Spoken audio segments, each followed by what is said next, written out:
I've spent the last 10 years working on a museum called the Conflictorium, and the Conflictorium is, in a sense, a attempt to rethink the museum as a nomenclature at all.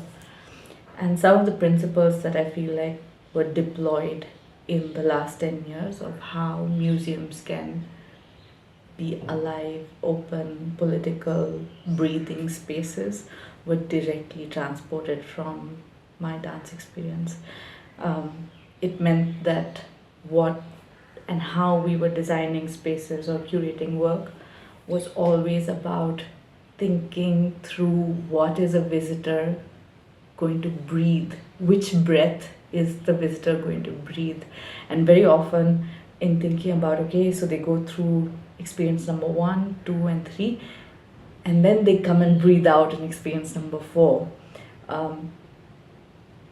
I think that imagining that a person who enters and experiences a museum is not only a mind, is not only a cognitive being, but is a full body.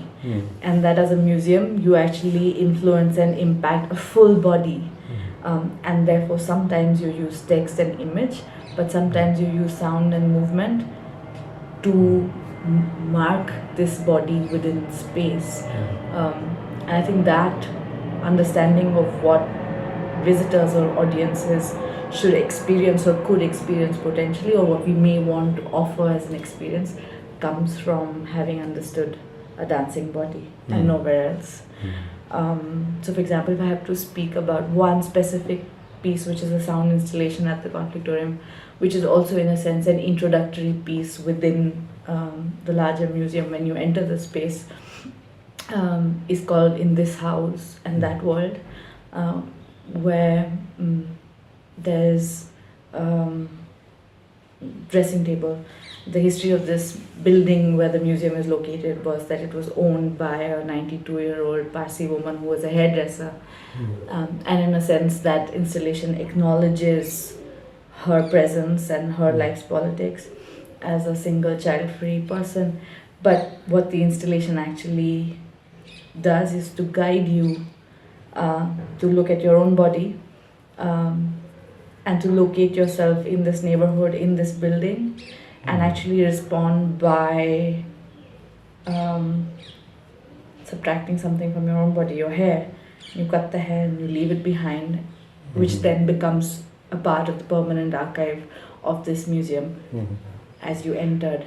That whole telling actually in my mind was a performance piece where I was not present, maybe my body was not present, but my voice was present, taking someone through 8 minutes of multiple kinds of expressions, and ultimately leading to them moving in particular kind of ways. So I feel like the museum practice has always been informed by my performance mind and my performance body. And as far as then my performance work is concerned, I think often I have used the need to respond to physical space, or to respond to political time. So on an axis of time and space, I think when is it that I have felt the motivation that now my body can move? It's not out of habit that my body must move. It's not a habituated dancer's body, but it is a body that feels like it's been pushed enough that no longer can I use the medium of image text anymore, and that the only thing that's possible to respond with is a moving body. And so I find it really difficult, to respond to a question saying, are you making work in this moment? I feel like I can't be ever making work as a continual process, but it really occurs when there is no other way to do it. Maybe for an example, maybe we can think of जब प्यार किया तो डरना क्या, as an example of precisely this, it's not like I was thinking about this work for long or anything. There was a time in 2017 when in the city of Ahmedabad there were graffitis that came up across the city, like carpet bombed the city, that said Hindu daughters should be careful of love jihad or beware of love jihad. And it's so uncomfortable, no? Because your body inhabits that city. I used to pass by those streets every single day, from home to work, and that is really talking to me. I am that person they are talking to, that Hindu daughter who's falling in love with Muslim men. So it's really directed at me personally, and it was a visceral response. It was. Yes, of course, that my body is trained in a certain grammar and therefore it responds within that grammar. But it was visceral to say that now this dancing body must be placed to make something that's seemingly so background, because our politics, they're so present in our time, but they're always pushed to seem like they are in the background. And I felt like when dancing bodies are placed in spaces, they have the ability to move something from the background to the foreground, if they wish to do so. And I felt like that was really a moment when, while a body like a dancer is in a full attire, is in public space, you can't ignore it. But while you can't ignore it, you can suddenly make something else visible that was invisible for so long, and make the dancing body actually invisible by invert and subvert that whole relationship. I think that's interesting to me in this kind of play between dance as a visibilizing force, but visibilizing what, this particular body or something else. So I was trained in Kathak. I started training when I was 7 years old, and I had many teachers across the city of Ahmedabad. And I think I had many teachers because I was restless and I couldn't just get the answers that I was looking at, even starting age 12, 14, 16, 18, 23, so on and so forth. And what I couldn't get answers to was why am I doing what I'm doing, and why must I do it like this? And we might have, as a practitioner now, I might be able to look back and say, hey, repetition has value, discipline has value, and these are values that dance training forwards, or the pedagogic space forwards as really like virtues. But when they come to me with a certain kind of sacredness, they came to me, I received them as sacred. I think I couldn't understand that. But yet you continue, because there's something that's deeply fulfilling in doing that. And so I continued doing it until this choice. And because in India, two forms, at least in the way I received my training, it felt like there were two forms of dance that were really pitted against each other. There was Kathak, and then there was Bharatanatyam. Bharatanatyam was the good person's dance form, where it was adopted, or rather co-opted, into the larger nation building project, and it was a good symbol of good patriotic values. And then there was Kathak, which was that was influenced by the Mughal, and that its only purpose and scope was the entertainment of the Mughals, and therefore its aesthetic, its presentation, its imagination, and by virtue of that, who the dancer is who practices that form is automatically already predetermined. And it of course doesn't help that then Bollywood uses that form in multiple kinds of ways and adds, I mean, the fact that it uses the form is not a problem, but it adds a value judgment to who this woman who then dances this form is, and we've had an entire sort of actually a genealogy of cinema that has used and appropriated Kathak, but maybe also given it a certain kind of turn and influenced the form back. So I'm not only saying that Kathak in the Kendras were producing an image and then exporting it to cinema, but cinema was exporting it right back to the classroom or to the stage. And so very often when I had at that point of time access to both these spaces, to Bharatanatyam dancing spaces and Kathak dancing spaces, I very quickly learned that everything that I was doing wrong in one class was actually the other. And so if I was doing Bharatanatyam not correctly, then I was dancing Kathak, and if I was not dancing Kathak correctly, then I was doing Bharatanatyam. And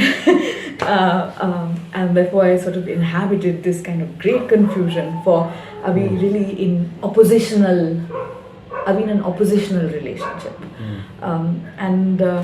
Meaning, what a successful political ideological project, right? That was really always the point of pitting it like that.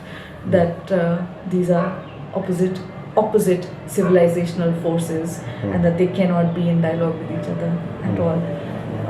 I think I was very sensitive to that kind of problem,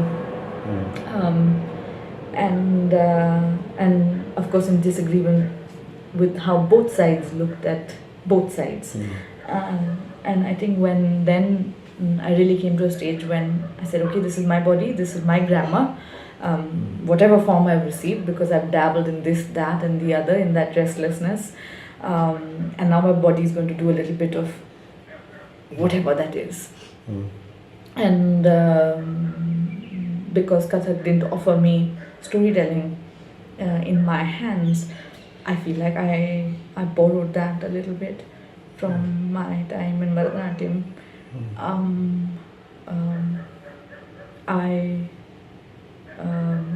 And then I was left with the question of, well, what am I dancing about? Because my grammar doesn't train me. It doesn't train me to tell something at all. And I couldn't dance the repertoire that I learned.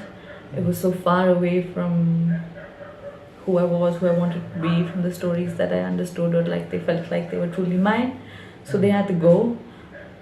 Even if I wanted the grammar to leave, that's the thing about dancing something for 20 years, no? It just doesn't leave you like that. Then really came the question of what is the word? Because this form felt like it, at least from where I learned it and how I inherited it, it was so intertwined with the word somehow. And then I had to start asking, what is the word then? What are these words that I'm dancing? To then find like a whole arena of poetry, which was very different from what I was dancing to, from dancing Krishna to maybe dancing Kabir, which was, today sounds like it was the most easily available shift, and that maybe Kabir is available today or is disseminated in multiple ways that you can access it. But I think back then when I'm probably talking about 10 years ago, when I was looking for that language, and when I found it, it felt like, okay, I can dance. I can dance again. I recently was going through some Facebook post or some very casual piece of writing somewhere that said #Ahmedabad Gharana, okay, which is a new bid to say Ahmedabad dance is a particular version of Kathak. And I just may be in agreement with it.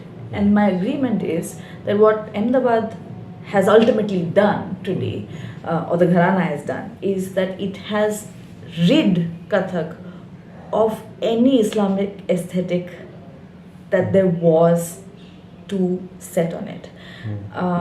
It has rid it of course, the language. it's rid it of its poetry, but all in the name of actually producing a sophisticated upper caste, upper class aesthetic, which is spectacular, low grade, warm lights, spectacular lines that are never, meaning the 45 degrees are perfect, they're never out of place. The ombres of costumes, quite English, the colors, there is a definitive aesthetic that's been produced in the last 20 years.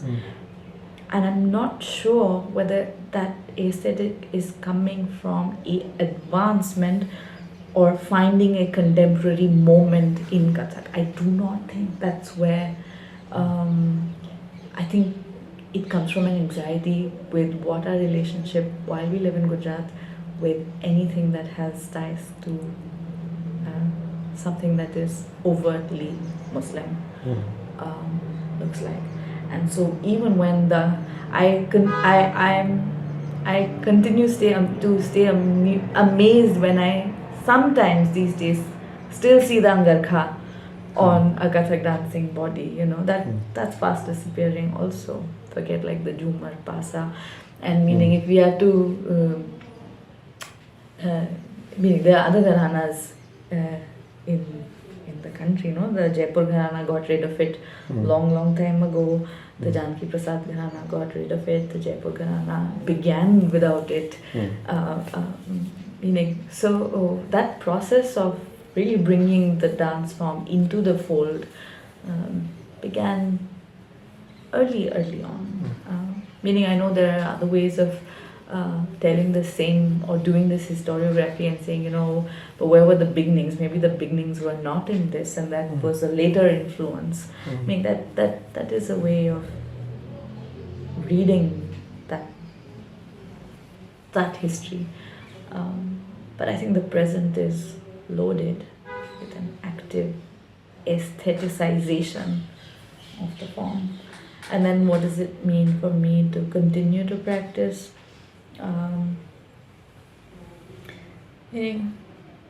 I feel like sometimes it's become so symbolic. The symbol of the dancer has become so provocative, and that I sometimes take solace in just the image of that dancer. And like for example, recently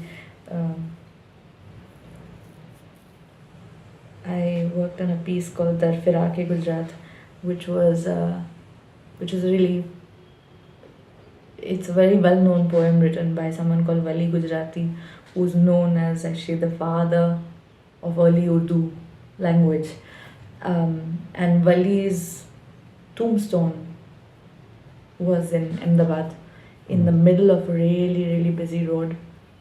And in 2002, when this kind of large-scale violence against Muslim people broke out in Gujarat, it was demolished and a tar road was built overnight.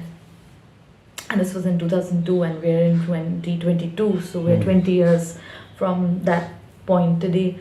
And it's now, there's a divider on that road, and it's so seamless, you can't tell that there used to be a full dargah right there that was an active shrine that people visited. And so I made this piece that's actually me walking from one end of that divider through to the other end of the divider. And the first time I was doing it, I had a camera in my hand. I was really walking the divider for the first time, and I walked to the end, and I walked to the spot where the dargah was. And what I found was still there are dried flowers, dried roses. So someone remembers that there used to be a dargah. But I had to do this walk in my costume. I can't let go that costume for some reason. Even though it seems like now that this is a walk, and it's not a dance, but I still have to walk in my costume to know that I walk in the capacity of the dancer. to that targa which is non-existent. Um, for me, that those two connections are not incidental. It is something that that dance can do. It has the foundation to be able to do some of those things or ask some of those questions.